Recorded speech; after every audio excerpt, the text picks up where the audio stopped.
que Deus tem algo para falar com a gente, amém? Você crê nisso? Você crê que o Senhor trouxe você, como o pastor acabou de dizer, você veio para ouvir uma palavra de Deus, não foi para ouvir o homem, não foi para ouvir alguém que vai contar alguma coisa, mas veio para ouvir o que o Espírito tem a dizer, amém? E a Bíblia diz assim, que aquele que tem ouvidos ouça o que o Espírito diz à igreja. E é isso que nós precisamos ouvir. Todos nós precisamos ouvir.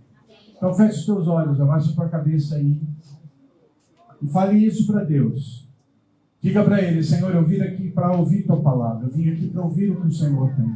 Que agora todas as outras vozes, todas as outras palavras, toda a agitação se cale agora e que eu entre na tua presença para ouvir a tua voz, para ser tocado pelo Senhor, ativado por aquilo que o Senhor tem. Paizinho, eu te peço, fala conosco agora, Senhor. Pai, que o homem diminua e que o Senhor cresça, para que toda a verdade da tua palavra venha, Senhor, ao nosso coração. Senhor Deus, eu te peço, Pai, que apesar de mim o Senhor ministre sobre nós. Que não seja o que eu acho, o que eu penso, mas seja o que o teu Espírito, ó Pai, quer falar aos corações. Então o Senhor tem liberdade de ministrar sobre nós. Em nome de Jesus. Amém. Aleluia. Abra a tua Bíblia comigo antes de você sentar. Daqui a pouquinho você senta. Em Gênesis capítulo 22. Amém? Gênesis 22. Aleluia.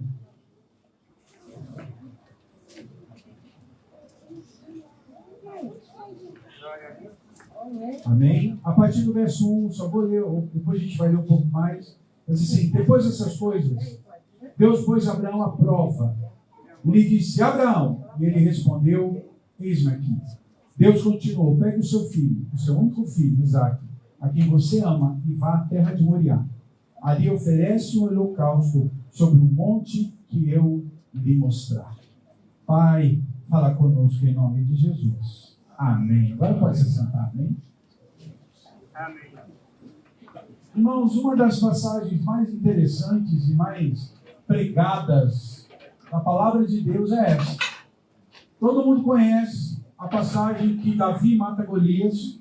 Todo mundo conhece a passagem da Arca de Noé. E todo mundo conhece a passagem de Abraão ofertando Isaque. É uma passagem conhecida, onde Deus traz tanta coisa poderosa. Eu queria nessa noite falar sobre isso. Sobre o monte da provisão.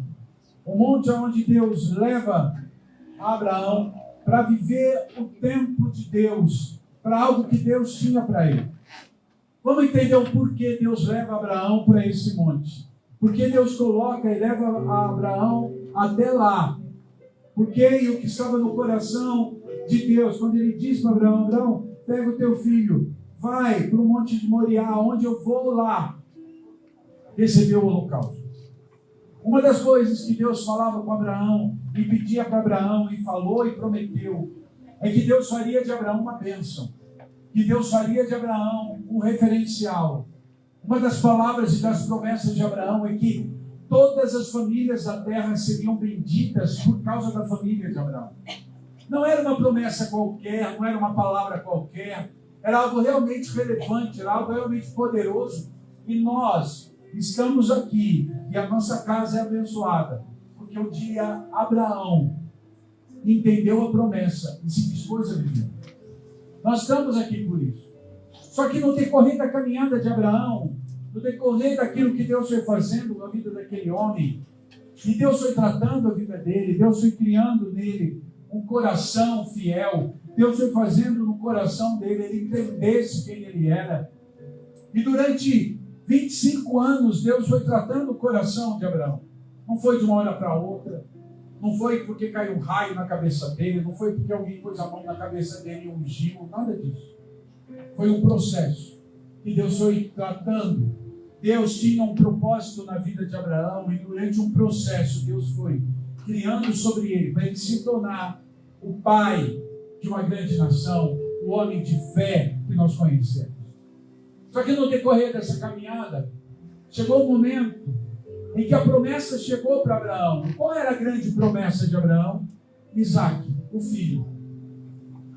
Isaque era o símbolo de toda a promessa. Isaque era o símbolo de toda a palavra.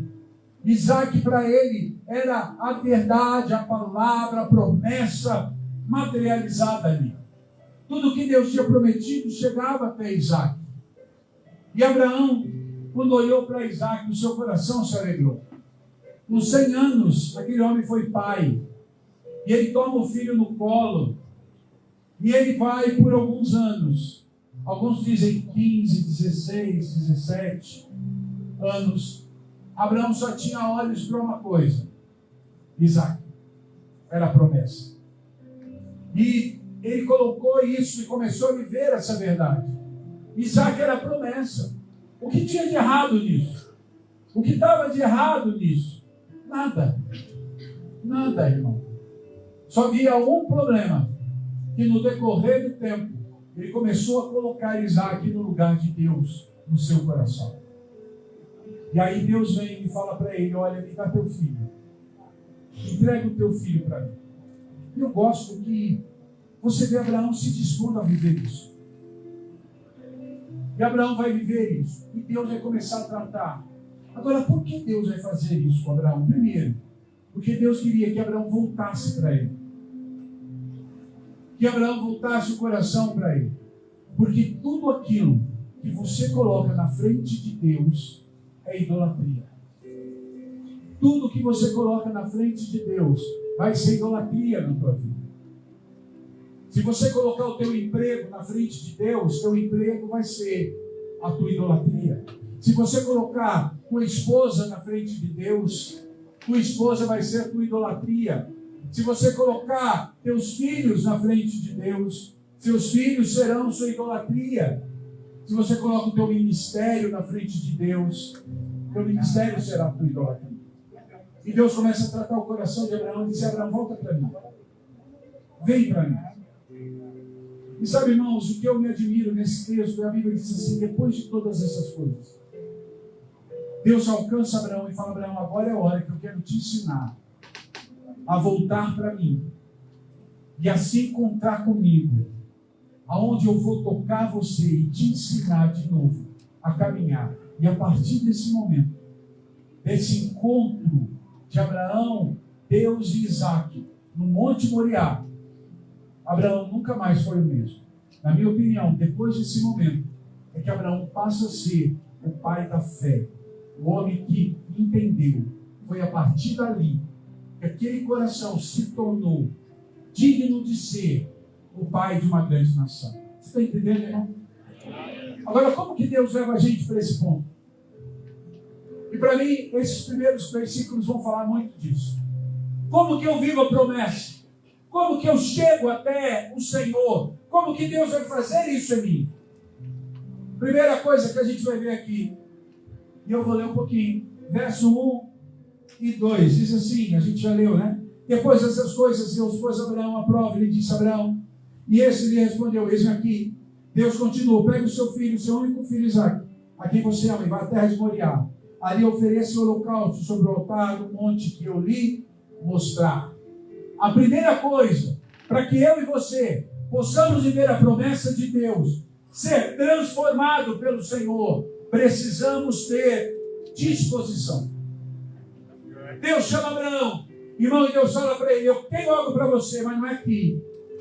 Se dispõe aí, aonde eu estou te mandando.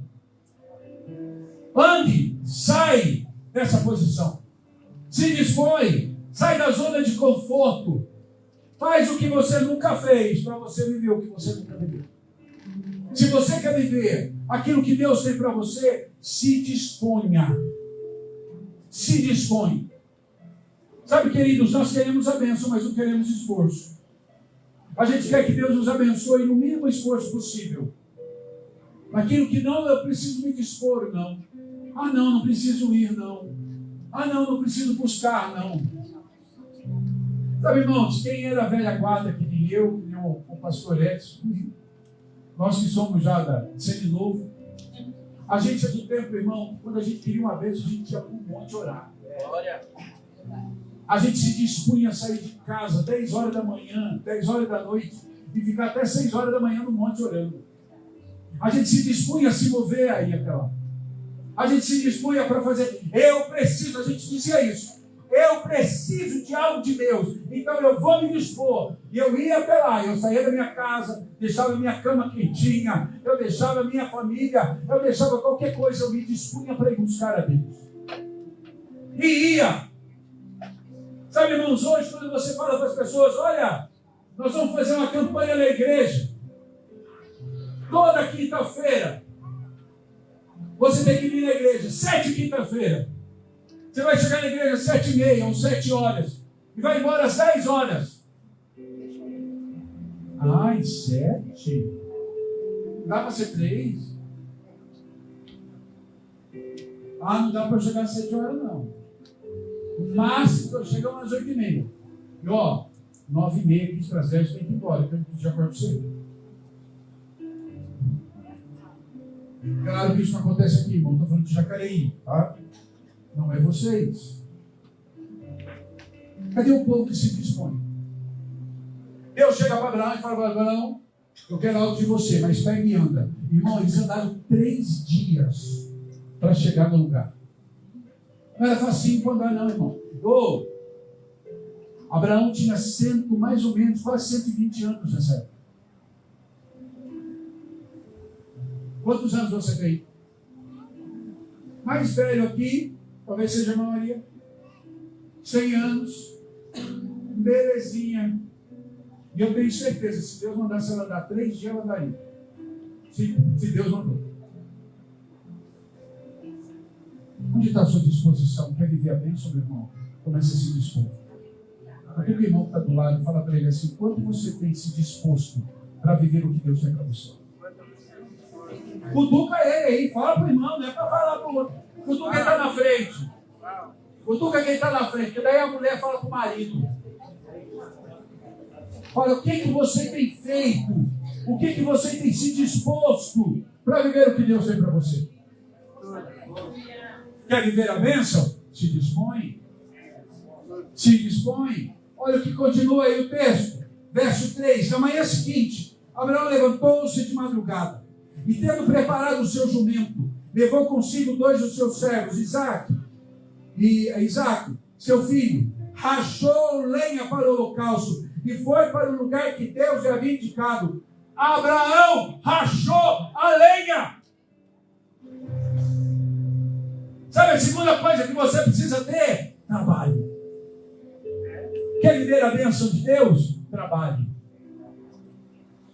Vai rachar a lenha. Vai preparar o jumento. Tem gente, irmãos, a gente quer viver a bênção, mas não quer trabalhar. Não quer fazer, irmão. Eu estava falando com um pastor agora. Ele estava me contando de ontem, que todo o trabalho maravilhoso de levar sem marmitex, levar agasalho, roupa. Um trabalho tremendo da igreja, poderoso. Irmãos, isso é tremendo. É uma semeadura poderosa em Deus. Quando eu me disponho a fazer. Mas, querido, tem muito mais trabalho também. Nós temos que aprender a se dispor a trabalhar. Ai, apóstolo, eu preciso viver as promessas de Deus. O quanto você tem trabalhado na casa do Senhor? O que você tem feito dentro da casa de Deus? Ou o máximo que você faz é vir ao culto e já está de bom tamanho. E tem gente que acha que só o fato dele vir na igreja, a gente já tem que dar glória a Deus, aleluia. Irmão, o que você tem feito para o Senhor? Qual o seu trabalho? Deus não abençoa quem não trabalha. Mostra para mim na palavra de Deus quem viveu a bênção de Deus sendo ocioso, preguiçoso. A Bíblia diz que vai ter com a formiga preguiçoso. Ai, apóstolo, o senhor não sabe a minha luta. Você que não sabe o Deus que você tem. Porque quando eu me disponho a trabalhar, o Senhor renova as minhas forças. O Senhor me fortalece. O Senhor me dá graça. Sabe, irmãos, quando a gente se levanta para fazer e a gente faz na casa de Deus, meu querido, Deus nos abençoa grandemente. Olha aqui para mim, aprenda uma coisa. Quando eu trabalho na casa de Deus, Deus trabalha para minha casa. Quando eu trabalho para a casa de Deus, Deus trabalha para a minha casa. Abraão se levantou, a disposição é, segunda coisa, eu vou trabalhar. Eu vou rachar a lenha para levar para a oferta. Eu vou arrumar o jumento. Eu vou chamar os 2 servos para ir comigo. Eu vou arrumar as coisas, a provisão. Eu vou arrumar tudo para eu ir. Eu vou trabalhar. É hora de trabalhar. Quem está entendendo isso, irmão? A igreja precisa do teu trabalho, mas quem mais precisa trabalhar é você. Eita glória! Uma das coisas que o Senhor ensinou aos discípulos foi que eles trabalhassem, que eles saíssem para pregar, que eles batessem de cidade em cidade, que eles se esforçassem, que eles fossem. E quando, à medida que eles foram, Deus ia honrando a fé e o coração daqueles homens. É tempo de trabalhar. Olha para o irmão e fala assim: é tempo de você trabalhar, meu filho. É tempo de você trabalhar. Versículo 4 diz assim: no terceiro dia, Abraão ergueu os olhos e viu o lugar de longe. Quando ele ergueu os olhos, no terceiro dia, ele viu de longe o Monte Moriá. Sabe o que eu entendo aí, irmão? Uma dependência de Deus. Ele não foi na força do braço, ele não saiu do que ele achava, ele foi dependendo de Deus.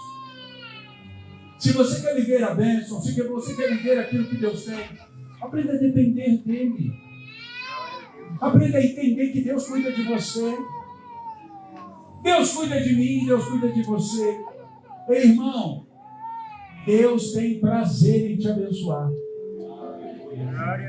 Deus, ele tem prazer quando a gente depende dele e espera nele.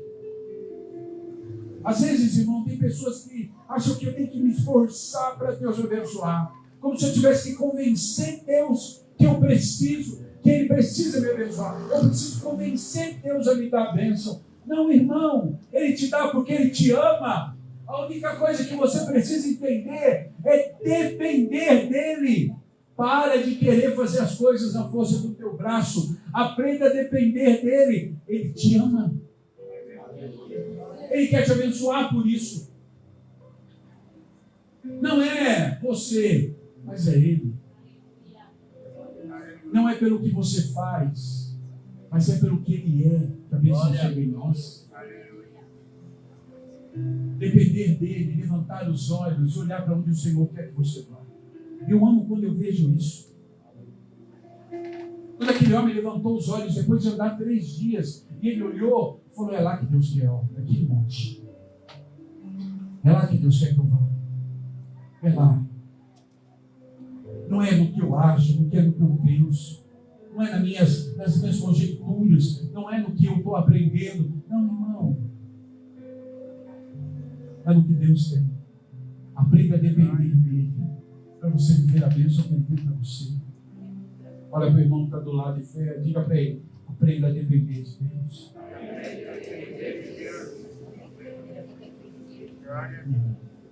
Olha o verso 5, diz assim: então disse aos seus servos, Abraão disse aos servos, depois de 3 dias: esperem aqui com o jumento, eu e o rapaz iremos até lá, e depois de termos adorado, voltaremos juntos de vocês. Abraão pegou a lenha, o holocausto, colocou sobre Isaque, seu filho, e ele, por sua vez, levava nas mãos o fogo e a faca. Assim os dois caminharam juntos. Irmão, isso fala de uma coisa: se eu quero viver a bênção de Deus, eu preciso ter intimidade. O que Abraão tinha era intimidade com Deus. Ele sabia no Deus que ele cria. Ele fala para os servos: nós vamos e nós voltamos. Ele não sabia o que ia acontecer, mas ele sabia que Deus estava naquilo. Por quê? Porque ele tinha intimidade com Deus. Glória. Sabe, irmãos, é uma frase que eu acho linda. Diz assim: eu posso não saber os caminhos que eu vou andar, mas eu confio no meu guia. Ele sabe tudo. Sabe, queridos, talvez você não conheça os caminhos que você vai andar, mas confie no seu guia. confie no Senhor, tenha intimidade com Ele. Se você quer viver as promessas do Senhor, aprenda a ter intimidade com o Senhor. Aprenda a falar com Ele, aprenda a ouvi-lo, aprenda a crer no que Ele prometeu. Por que intimidade, apóstolo? Porque Abraão tinha uma promessa. Isaac não era qualquer um, Isaac era o filho da promessa. Isaac era o filho da promessa. Sabe, queridos, o Abraão não importava o que ia acontecer, ou o que Deus iria fazer. Uma coisa ele sabia, é que ele voltaria com Isaac. Por quê? Porque Isaac era uma promessa. E Deus é fiel nas suas promessas. Deus é fiel nas suas promessas. Quando eu tenho intimidade com meu Deus, eu conheço a promessa que eu tenho. Eu caminho nela. Eu confio nela. Deus é fiel. Paulo diz assim, que ele cria, fiel é o que prometeu. Eu sei quem tenho crido, estou bem certo, que Ele é poderoso. Você precisa aprender a confiar nas promessas, a ter intimidade com aquele que prometeu, a entender o Deus que falou para você que ia fazer. O que Deus prometeu para você? O que Deus disse para você? Talvez ainda não cumpriu, talvez ainda não aconteceu, mas isso não quer dizer que não vai acontecer. Isso quer dizer que Deus está preparando você para viver a promessa. Eita glória! Fala a Deus! Aleluia! Ah, não aconteceu ainda. Sabe por quê? Porque Deus está preparando você. Aleluia! Deus está forjando você. Porque Deus não dá promessa para a gente antes de nós estarmos prontos. Porque se Ele fizer isso, Ele nos perde. Você quer viver a promessa rapidinho? Deixa Deus te moldar rapidinho. Quanto mais fácil o teu coração ficar para Deus, mais depressa você vai viver a promessa. Às vezes eu vejo gente dura. Às vezes eu vejo gente ali. Não. Coração, como diz a Bíblia, empedernido, né? Em pecado. Coração duro para viver as coisas. Irmão, quanto mais dura teu coração, mais Deus vai ter que tratar você. Irmãos, os corações quebrantados e contritos são os que atraem a Deus. São os que vivem a promessa mais depressa.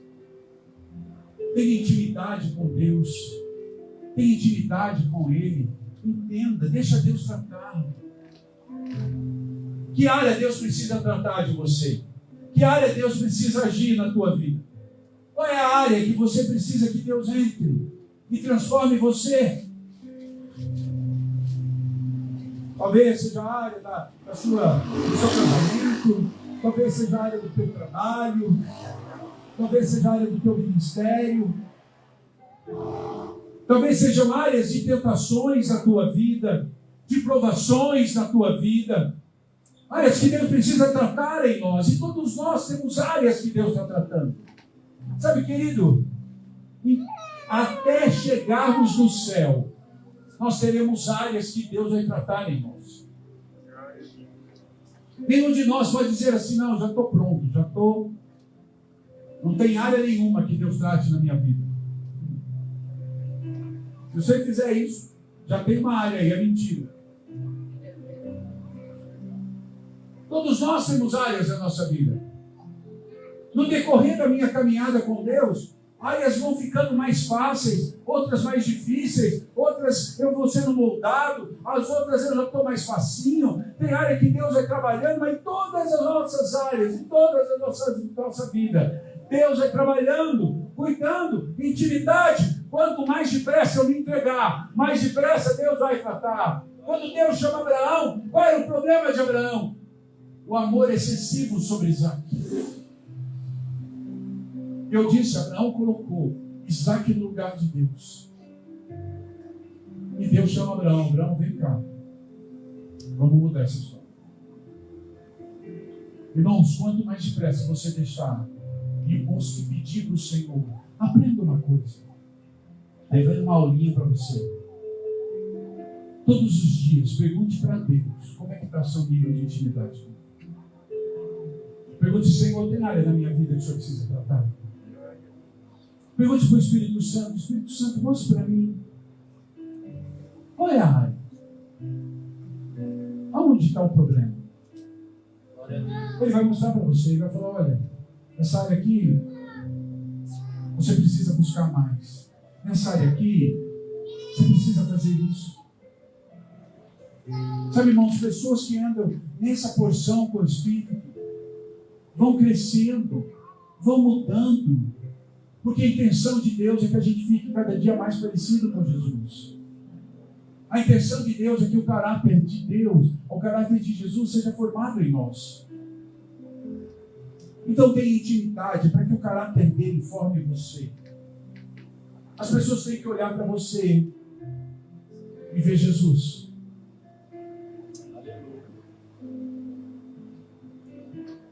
As pessoas têm que olhar para você e ver Jesus.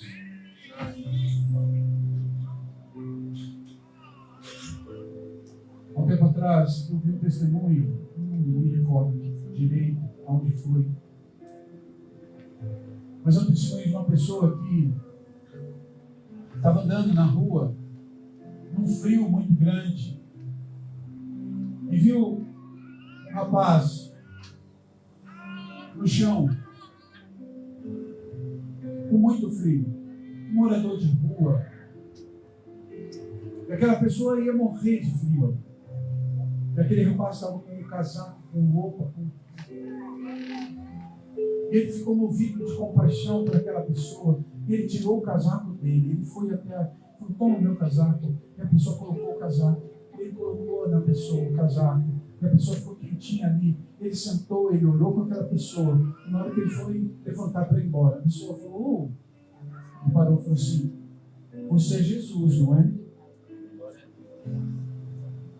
Glória a Deus. Ele falou por quê? Ele falou, porque só Jesus faria o que você fez por mim. Sabe, irmãos, as pessoas têm que ver Jesus em nós. Mas para esse Jesus ser formado em nós precisamos ter intimidade. Abraão criou intimidade no Senhor quando ele voltou a colocar Deus no lugar certo no coração dele. Quando ele colocou Isaac no devido lugar dentro dele. Ele falou, Senhor, eu preciso voltar à intimidade. Olha para o irmão que está do lado, diga, Jesus está sendo formado em você. Verso 7. Isaac rompeu o silêncio e disse a Abraão, seu pai, meu pai. Respondeu Abraão, eis-me aqui, meu filho. Isaac perguntou, eis aqui o fogo, eis aqui a lenha. Onde está o cordeiro para o holocausto?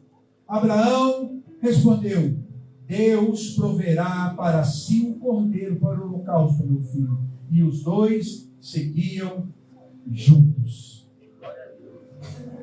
Você quer viver o tempo de bênção? Você quer viver a provisão, o milagre, a resposta, a promessa? Se mova em fé.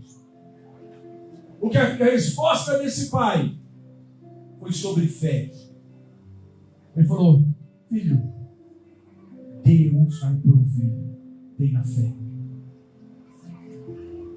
Irmãos, hoje de manhã no Marco eu falei sobre fé. Nós precisamos voltar a ter fé. Nós precisamos buscar a fé. Sabe, irmãos, hoje nós vivemos uma geração que não crê. Nós vivemos hoje um tempo e a gente vê homens e mulheres que não têm mais fé, que não conseguem crer em milagre, que não conseguem crer no Deus que serve, que não conseguem olhar mais e entender o que é ter fé. Sabe, irmãos, nós precisamos buscar de novo uma fé inabalável. Hoje o que eu vejo é pessoas tão sensíveis. Qualquer coisinha já afasta, qualquer coisa já perde a fé. Já qualquer coisa está desviando, qualquer coisa está indo para o mundo, qualquer coisa está mudando de igreja, qualquer coisa. Não existe mais uma fé consistente, uma fé de fundamento, uma fé num Deus que não importa o que aconteça, eu creio nele. Às vezes as pessoas estão ligando a fé a sentimentos, a visões. Eu creio se eu vejo, eu creio se eu sinto. Isso não é fé, irmão. Fé é quando eu não vejo, fé é quando eu não sinto, mas eu creio. Fé é quando eu olho e falo, Senhor, tudo parece loucura, mas eu creio. Senhor, ainda que o Senhor me mate, eu vou confiar no que o Senhor está dizendo. Porque o Senhor é o meu Deus e eu creio em Ti. Sabe o que falta, irmão? É nós voltarmos a colocar nossa fé como fundamento. Fé é fundamento. Fé é base. Uma casa sem alicerce, sem fundamento, num vento, numa chuva, ela cai. Se a minha vida é firmada no fundamento que é a fé, não importa o que venha, eu creio. Hoje nós vivemos, irmãos, um evangelho triunfalista, em que você só é bom se a tua vida estiver boa. Tem gente que só consegue acreditar em Deus se tiver num emprego bom, numa casa boa, com um carro bom. Ai, Deus é maravilhoso, eu creio em Deus. Quando a coisa está ruim, quando começa a passar, quando tem dias difíceis, ai, Deus, não. Mostra para mim na palavra de Deus. Quem não foi provado? Um dos maiores exemplos que nós temos na palavra de Deus são os apóstolos.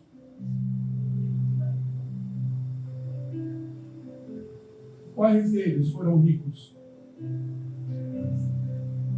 Os nossos padrões humanos. Quais deles foi bem? Não.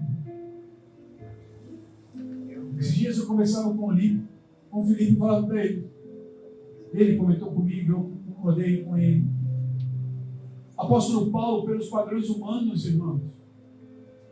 Se você olhar a vida do apóstolo Paulo pelo padrão humano, irmão, era alguém fracassado. Olha para o apóstolo Paulo, quem era Paulo? Não tinha uma casa. Alguém que apanhava em cada cidade que chegava, era apedrejado. Alguém que dependia da oferta dos outros para sobreviver. Era um apóstolo que tinha que trabalhar para comer. A Bíblia não diz em nenhum momento que ele tinha um cavalo. Não, que andava a pé.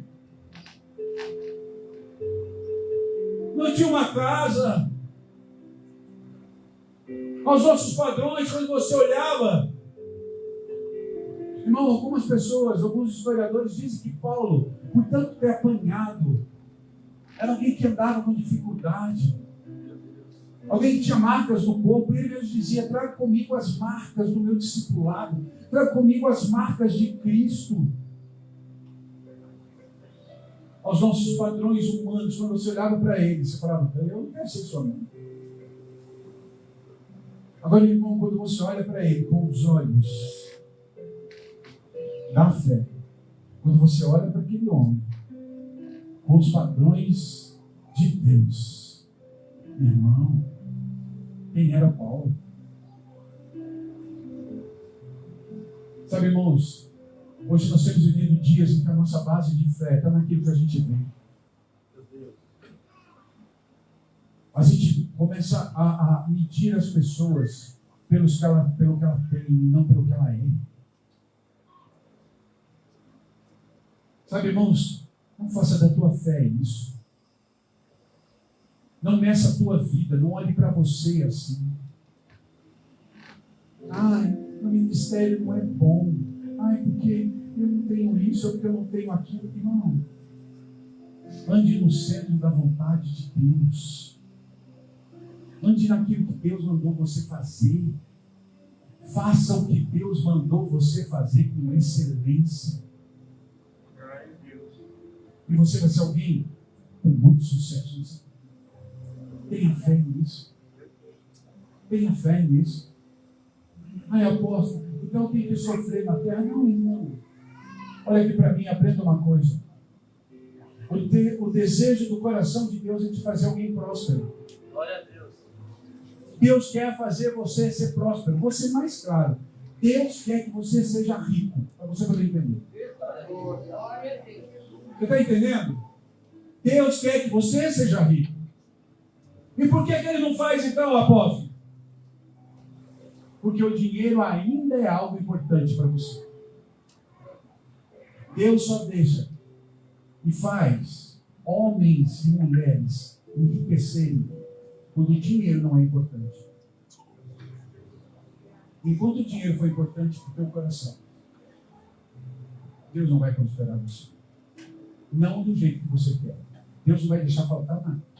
Que a Bíblia diz, Ele não deixa nenhum dos seus filhos mendigar o pão e nem passar necessidade. Agora, a prosperidade, ela vai tocar a tua vida quando o dinheiro não for importante. Não está entendendo o que eu estou dizendo? Quando o dinheiro não for a coisa mais importante. Sabe, irmãos, quando o dinheiro para você for simplesmente um canal de bênção de Deus. Quando o dinheiro para você for algo que você sabe que Deus vai te dar e aquilo que você tem é para abençoar. As pessoas mais prósperas que eu conheço são as pessoas que mais ofertam. Sabia disso? Outro dia falaram para mim assim, quem não tem é quem mais oferta. Eu falei, eu conheço muita gente que tem dinheiro e oferta muito. E dá muito. E por isso Deus vai para ele. Também é certo que eu vejo pessoas que no pouco que tem são fiéis. E Deus abençoa também. A Bíblia não diz nunca que Deus chamou a gente para viver lascado nessa terra. Mas Deus chamou a gente para vivermos uma vida nele. E entendemos que a prosperidade vem dele. Quando eu entendo que a minha prosperidade vem do Senhor e não do meu trabalho, do meu suor, do meu ralar, porque eu. Não, é porque dele, por ele, para ele. Deus me dá força, me dá ânimo, Deus abriu a porta, Deus me prospera. Dinheiro na minha vida é só um canal para abençoar outro. Quando eu tenho esse coração, Deus me prospera na terra. Deus me prospera na terra. E está entendendo o que eu estou dizendo?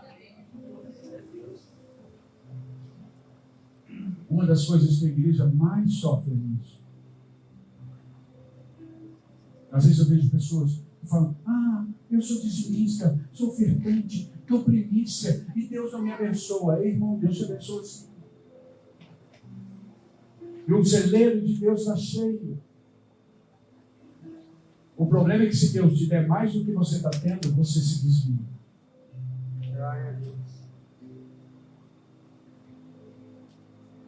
Glória. Querido, olha aqui para mim, meu mundo de. Tem muita gente aqui. Se ganhasse R$1 milhão hoje, nunca mais apareceu na igreja.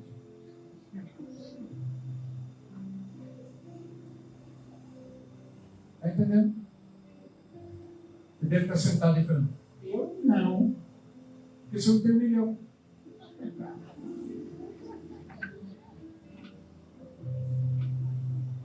Uma vez alguém chegou para o pastor e falou, pastor, se Deus me der 10.000 cabeças de gado,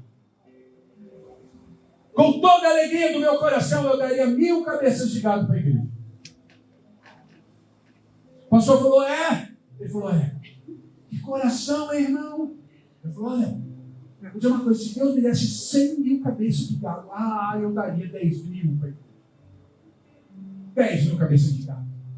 Olha por mim. Se Deus me prosperar, eu dou. Ele falou, irmão, se Deus te desse 2 leitões, você daria um para a igreja? Não, pastor.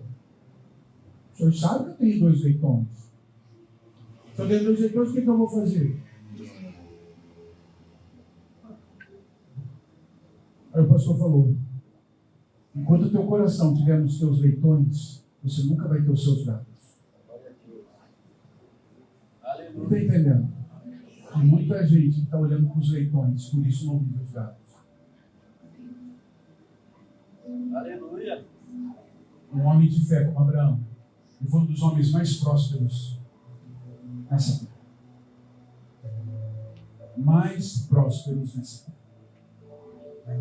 Esses dias, eu falei com uma pessoa, eu falei, quem são os 3 patriarcas de Israel? Os 3 patriarcas da Bíblia. Abraão, vai lá, Abraão, Isaac, Jacó. Abraão, Isaac e Jacó. Os 3 patriarcas. Quem deles foi mais rico? Abraão, Isaac ou Jacó? Quem foi o mais rico? Abraão? Não. Isaac. A Bíblia diz que Isaac pegou a herança que Abraão deu e transformou ela em 100 vezes mais. Glória. Agora, dos 3, de Abraão, Isaac e Jacó, quem menos teve contato com Deus? Isaac. Isaac, no final da sua vida, morreu cego e sem discernimento. Mas era o homem mais rico. Aí ele se perdeu? Não. Mas o dinheiro roubou dele uma intimidade que ele poderia ter tido. Está entendendo, irmão? Dos 3, quem foi o que teve menos? Jacó. Mas foi ele que Deus escolheu. Hoje, Israel se chama Israel por causa de Jacó. Foi de Jacó, do homem que nasceu com uma natureza enganadora, que Deus transformou e fez dele um príncipe sobre a terra. E não foi o mais rico, mas foi aquele que foi transformado, mudado pela mão de Deus. Então, meu querido, entenda uma coisa: busque ter fé e intimidade. Ande por fé, por busca. Dinheiro vai ser uma consequência. Eu vou dizer uma coisa para você, olha aqui para mim, em nome de Jesus, que você entenda o que eu vou dizer. Muitos de vocês nunca serão ricos como vocês queriam, porque o dia que fossem, se afastariam de Deus. Então, por amor a vocês, Deus nunca vai te dar o dinheiro que você quer. Glória a Deus. Mas Ele também nunca vai deixar faltar nada para você. Porque Ele prefere ver você chegar no céu e entrar pelas portas do céu, vivendo uma vida na terra, muitas vezes mais apertadinha, do que ver você rico na terra, indo para o inferno. Até nisso é o amor de Deus. Quem está entendendo o que eu estou dizendo, né? Quem está entendendo, por favor.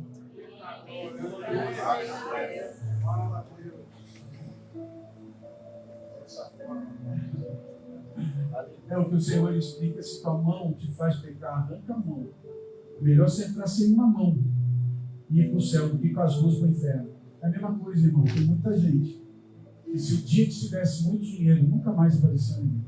Então Deus fala: então esse aqui eu não posso prosperar. Porque o dia que prosperar, então vou abençoar. Ele vai ter uma vida, ele vai ser abençoado, mas ele nunca vai ter o que ele deseja. Porque o dia que ele tiver, ele sai.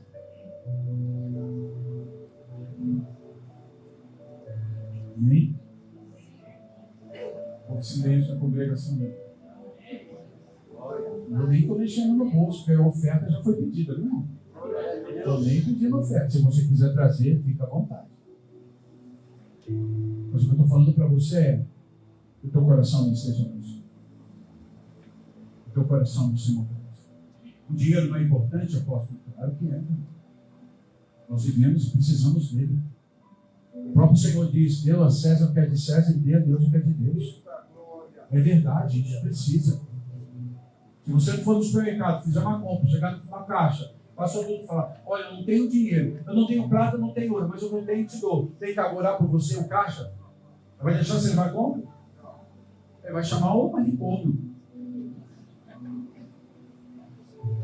Por quê? Precisa do dinheiro. Ei, querido, mas que o seu coração não seja isso. Seja abençoado. Seja abençoado. Quem está entendendo isso? Esses dias, nossa, eu tenho que ficar de olho na hora. Toda vez que eu vim aqui, eu não estou olhando a hora. O culto acaba mais tarde. Mas eu vou olhando. Eu acho que eu não consigo terminar tudo. Né? Até onde eu paro? Esses dias eu estava no mercado. Vocês sabem que eu gosto de mercado, já falei para vocês aqui. Eu estava na fila do açougue e tinha uma senhora na minha frente, uma senhorinha, muito humilde. E ela falou para o açougueiro assim, pro rapaz, tem R$4. R$4 de filezinho de frango para mim. Aí o rapazinho foi lá, pesou, pôs 3 filezinhos. Falou, deu R$4,50. Ela falou, não, tem só 4. Eu estava atrás. Glória a Deus. Ela falou assim, não, filho, põe 2 só então. Eu parto no meio como agora e depois eu como à tarde, à noite eu como mais. Oh, Deus. Irmão, eu estava lá também com meu dinheirinho contábil. Esse livro de oferta é uma bênção. E eu olhei aquilo lá e falei, ai, Senhor, não sei como. Eu cheguei lá e falei, cheguei para ela e falei, a senhora só vai levar isso? Não, filho. Eu falei, a senhora quer levar mais? Não, não precisa. Eu falei, a senhora tem geladeira? Tenho. Eu falei, então tá bom. Então leva um pouco mais. Eu falei, rapaz, faz 1 quilo. Aí ele fez 1 quilo de filézinho. Não, tá bom. Eu falei, a senhora quer mais alguma coisa? Não. Eu falei, a senhora quer alguma coisa que a senhora quer comer? Ela, não, já tá bom. Eu falei, vê 1 quilo de carne moída. Eu falei, carne moída, todo pobre gosta. Eu gosto. Eita, carne moída com uma batatinha com ervilha. Irmão, glória a Deus. Ixi, uma almôndega. Aí a mulher, o rapaz pesou 1 quilo lá. Eu falei para ela, a senhora quer mais alguma coisa? Não. Eu falei, fala. Ela falou, eu queria que fosse sobreposto. E tá bom. Eu falei, rapaz, espera não. Eu já preciso de mais alguma coisa. Não, filho, tá bom, já encheu. Tá bom. Eu falei, o que a senhora vai fazer? Ela falou assim, com os R$4, então eu vou comprar leite. Porque não tem leite. Eu falei, vamos lá então. Pegar uma caixa de leite. Eu falei, como é que a senhora vai levar isso aqui? Meu neto está lá fora. Meu neto me ajuda. Eu falei, tá bom, vamos lá. Aí fui, passei essas coisas no caixa com ela. Fui lá fora, eu tinha um menininho de uns 7, 8 anos. Um pouquinho mal com a minha neta. O menininho estava lá fora. O menino viu a avó chegando com as coisas e ficou olhando meio com a cara espantada. Um homem desse tamanho do lado da velhinha. Ele chegou e falei, olha, põe aqui. Ele estava com uma sacolinha na mão. Eu falei, põe aqui, vocês conseguem levar? A senhora mora longe? Ela, não, filha, mora aqui, fica tranquilo, você já me ajudou demais. Então o menino pegou, pôs as coisinhas na sacola, foi andando, daqui a pouco ele veio correndo e trouxe um pacotinho de bala, assim. Minha avó mandou dar para o senhor. Eu falei, mas você não vende isso? Não, eu vendo ali no Farol.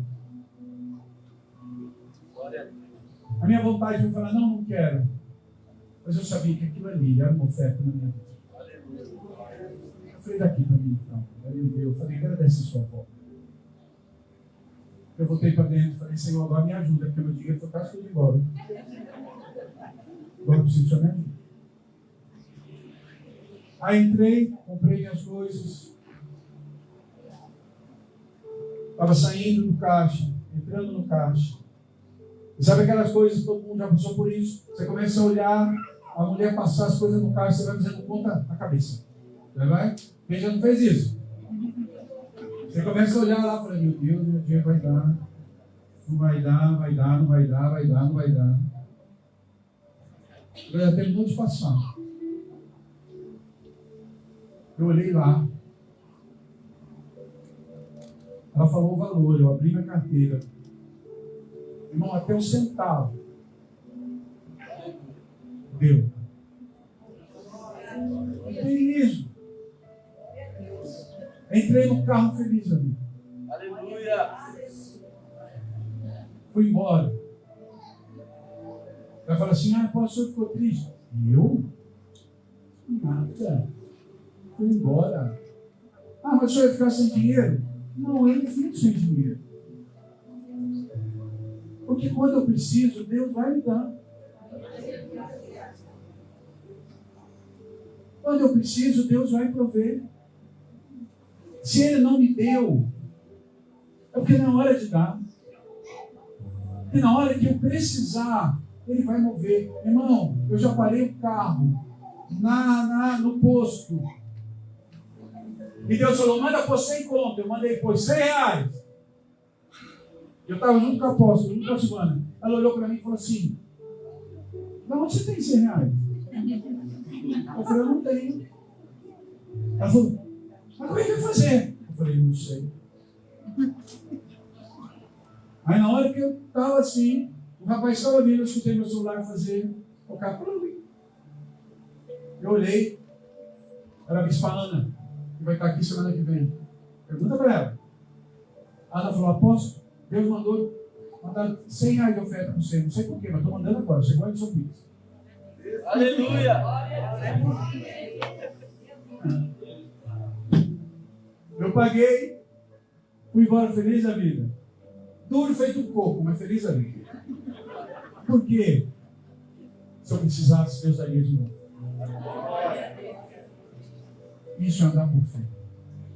Porque eu sou bom? Não, irmão, eu sou ruim. Sou diferente de você? Não. Igualzinho. Não sou melhor que você. Tem um monte de defeito, irmão. Um monte de defeito. Anda comigo um dia. Você vai passar disso. Você vai ver um monte de coisa. Porque eu sou homem igual a você.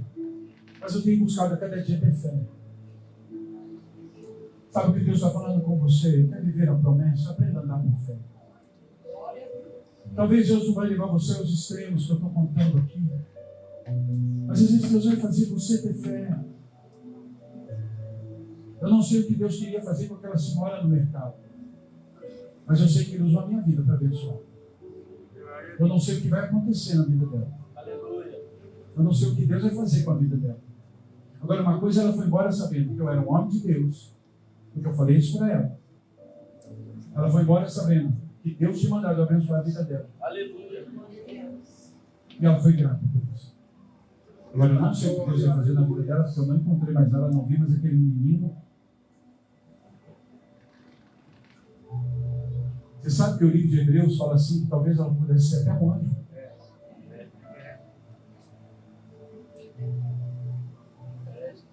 Ei, irmão, quando a gente tem fé, a gente vive cada coisa. Oh, maravilha. Quer viver o melhor de Deus, tenha fé. Quer viver o melhor de Deus, tenha fé. Deus maravilhoso.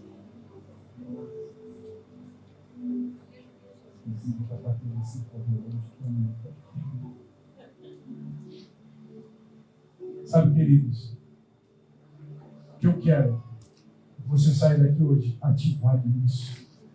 Que você tenha disposição, que você trabalhe, que você tenha intimidade, que você tenha dependência, que você viva fé. Se você aprender a andar nessa porção com o Senhor, querido, o processo vai ser mais rápido. O milagre chega mais depressa. Se você ler o restinho do texto, você vai ver que o Senhor ouviu a oração e o Senhor veio em socorro de Abraão e de Isaac. E Deus vai mostrar que Ele é Deus na vida deles. que eu quero nessa noite que Deus mostre que Ele é Deus na tua vida. Fique em pé para nós orarmos.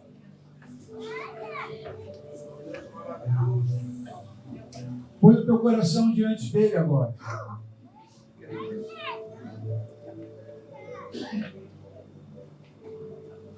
Põe o teu coração diante do Senhor agora. Diga para Ele qual é a área que você precisa que Ele trabalhe em você. Talvez você está aqui precisando tanto. Talvez você veio à casa de Deus de uma necessidade. Mas o Senhor está dizendo, eu sou a tua resposta hoje. Me coloque no centro da tua vida. Deixa Deus ser o centro da tua vida agora. Deixa Deus se assentar no centro do teu coração. Tira toda a preocupação, toda a angústia, todo o medo. Tira tudo que você colocou no lugar de Deus. Deixa Deus ser Deus sobre você. Espírito Santo, eu quero te pedir que o Senhor trabalhe nos corações agora. Leve os teus filhos a um mergulho, a um encontro com o Senhor. Pai, que essa semana seja uma semana em que o Senhor chame a atenção dos teus filhos, para que eles tenham um encontro com o Senhor todos os dias, para que eles ouçam a tua voz todos os dias, para que eles sejam mudados, moldados, transformados, alinhados naquilo que o Senhor tem chamado a cada um deles. Leva o Senhor Deus a desafios de fé, avançarem naquilo que o Senhor tem. Pai, que o nosso coração não se divida em momento nenhum entre o Senhor e Mamon, mas que o nosso coração seja fiel ao Senhor, ao Deus da provisão. Leva-nos ao Moriá hoje, ao lugar, Senhor Deus, onde o Senhor toma o meu coração, no lugar onde o Senhor molda e muda meu coração, no lugar onde o Senhor faz e cumpre a tua promessa dentro de nós. Cumpre em cada um de nós a tua promessa. Eu quero te pedir, Senhor, age sobre os corações agora. Leva-os a Deus, a um encontro profundo, a uma transformação. Que essa semana seja uma semana de respostas. Que essa semana seja uma semana de um encontro com o Senhor. Que essa semana seja uma semana, Senhor, que eles entrem em Moriá e saiam transformados de lá. Oh! Que eles subam o monte Moriá como homens e mulheres que estavam sendo provados, mas desçam de Moriá reconhecidos como homens e mulheres de fé, como homens e mulheres que vivem promessa e processo. Pai, eu libero sobre a vida dos teus filhos essa palavra, sobre aqueles que estão assistindo, que estão ouvindo. Espírito Santo de Deus, leva-nos, ó Pai, a esse mergulho essa semana. Eu libero sobre eles, Pai, que essa semana seja uma semana de grandes e poderosos feitos do Altíssimo, de milagres profundos e surpreendentes. Que o Moriá se revele sobre eles, em nome de Jesus. Se você crê, aplauda esse Deus. Diga aleluia! Diga glória a Deus! No monte Moriá, provisão. Deus é bom, amém? Você crê nisso? Glória a Deus. Glória a Deus. Antes de passar para eles, eu queria convidar você. Mês que vem, dia 27 de maio. Quem aqui estava no congresso semana passada? Pega a mão e faz assim, não. Tinha uns irmãos aí, né? Ah lá, tem um povo aí. Foi bom ou não foi, gente? Foi bênção? Saiu de lá chamuscando. Glória. Aleluia. O que, pastor? Ô, glória. Você que não